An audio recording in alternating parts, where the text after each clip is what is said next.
Professional golf is hotting up again, and the last few days have seen plenty of headlines being written across the world. The PGA Tour is into its 5th event of the calendar year, and LIV Golf's season opener tees off today at the Mayakoba Resort in Mexico. Anirban Lahiri remains India's only player on LIV, and he has the distinction of starting out as a defending champion. Anirban, thank you for your time. I'm told you've been very busy in the off-season. There was a wellness retreat in Austria which you visited, and you've also launched your academy in Baroda, and as I can see, there's a local touch to your look as well. And always nice talking to you, Diggy. Yeah, it's been a busy, fruitful couple of months.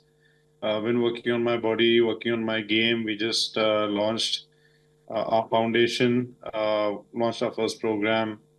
So yes, lots of things that I've been meaning to do for a while, and nice to get some things going. And yeah, happy to be here in Mexico, waiting to get 2024 started, and looking forward, very excited.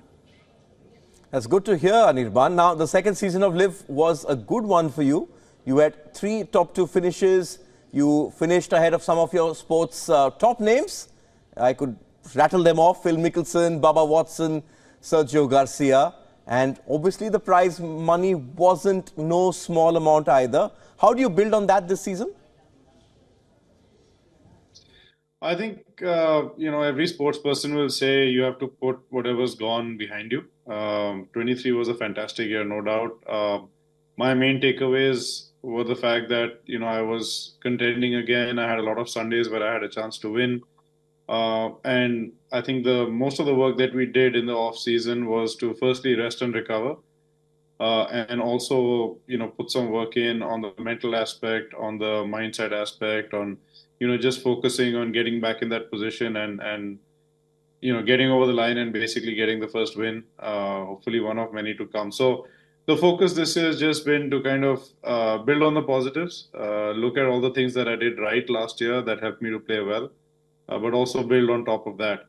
So it's been a very fruitful, like I said, couple of months, but now it's time to really test the pudding.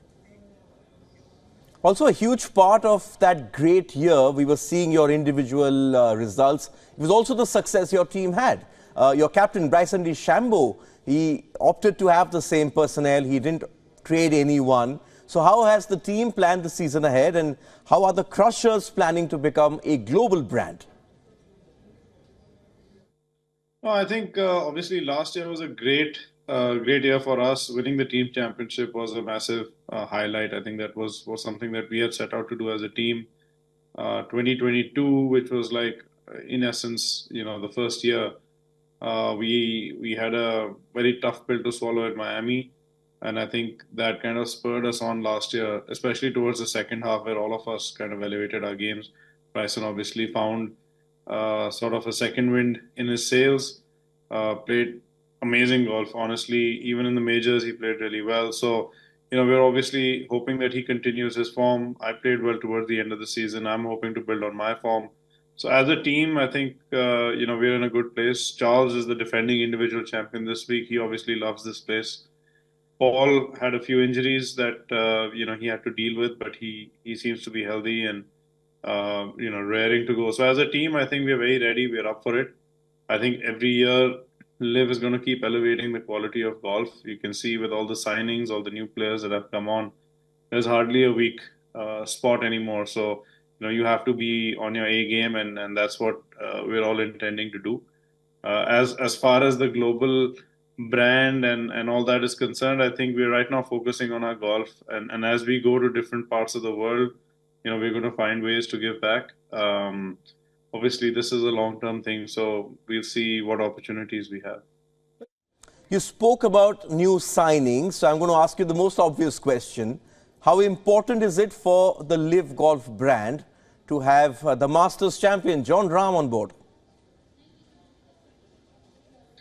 It's incredible. It's very necessary. It's very important. I think it also validates the fact that someone like a John Rahm or a Tyrrell Hatton, or even Adrian Meronk, Lucas Herbert. These are all guys who are top 50 players in the world, all guys who have won big events recently. We're not talking about historic guys. A lot of the people a lot of the players on LIV are legends. But now the new signings or the fresh faces you see are guys who are doing or have played phenomenally well in the last 12, 18, even 24 months.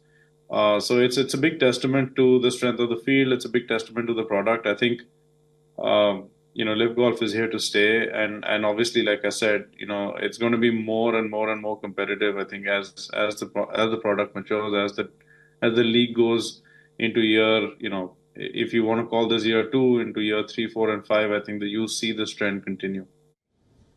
Okay, Anirban, there's a lot been happening in professional golf. The PGA Tour has agreed a $3 billion investment deal, and that's going to set up PGA Tour Enterprises. It's going to benefit players who didn't go to LIV. Now, that company was to be set up with Saudi Arabia's Public Investment Fund, but there's radio silence on that front.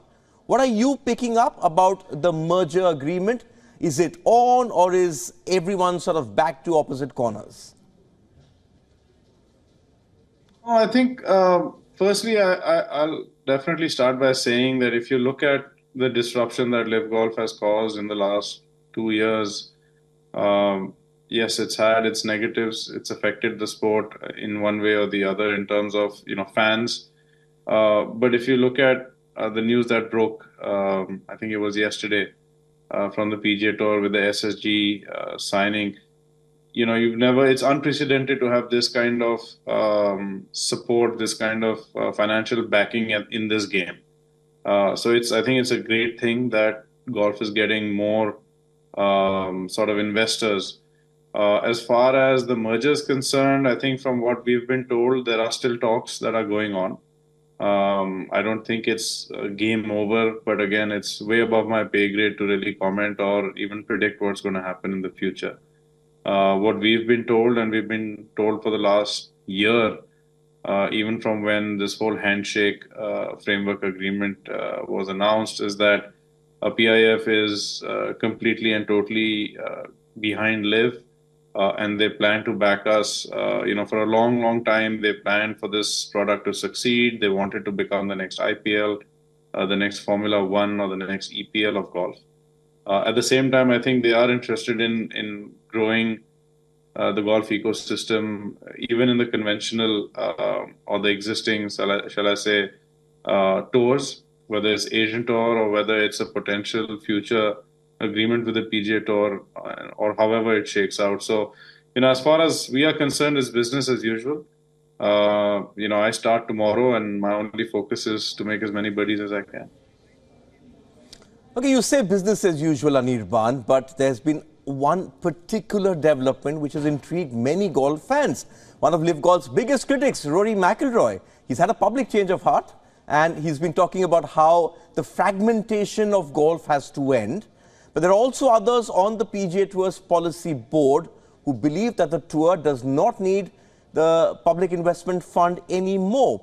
Do you see the schism in golf ending anytime soon? Yeah, I'm with you totally. And like I just mentioned, I think the only negative, and I say only because, but it's not, I don't say it lightly, the only negative that has come out of this disruption is the fan has been marginalized. There is no doubt that in any of our minds that, people are confused, people are losing interest, people are unhappy because they want to see all of us, all the best players in the world play together. It's also made the majors that much more important, not that they weren't important, but they've kind of placed it in the center of the storm, like you just mentioned. As far as Rory's concerned, I think, what he's saying now is probably from a slightly better informed place. But again, everyone's entitled to their opinions, whatever information they're basing it on, whatever personal experiences they're basing it on is not for me to comment. But yeah, I think the divide has to end. I think at some point of time, we have to come together for the sake of professional golf, for the sake of the fans, for the sake of, the future of professional golf. This sort of war, this is not good in the long term. Yes, you're going to get disruption. Yes, you're going to get a shake-up, but at some point of time, you're going to have to, move on and take care of all the stakeholders, especially the fans. I think the majors are going to play a huge role in how that shapes up in the future. Again, honestly, I think the official World Golf rankings, which are becoming more and more irrelevant as the day goes on, is the metric. It's the main metric for the majors. It's the main metric for even the Olympics. And that unless something changes there, you've got, not arguably, you've definitely got some of the best players in the world playing on LIV, but technically you can't call them the best players in the world because they're not making world ranking points. And everything comes back to, these little things that are causing this disruption. So there's a few pieces of the puzzle that need to come together. Again, I don't know what the PGA Tour needs. Do they need the PIF? Do they not need the PIF? I don't know. But what I do know is we all need to come together one way, in some shape or form, because it's necessary. Yes, I sort of did my research, and I think Dustin Johnson's ranking is now in the 200s, and clearly that's a bit of a joke. You mentioned the Olympics. Does Paris feature in Anirban Lahiri's travel schedule?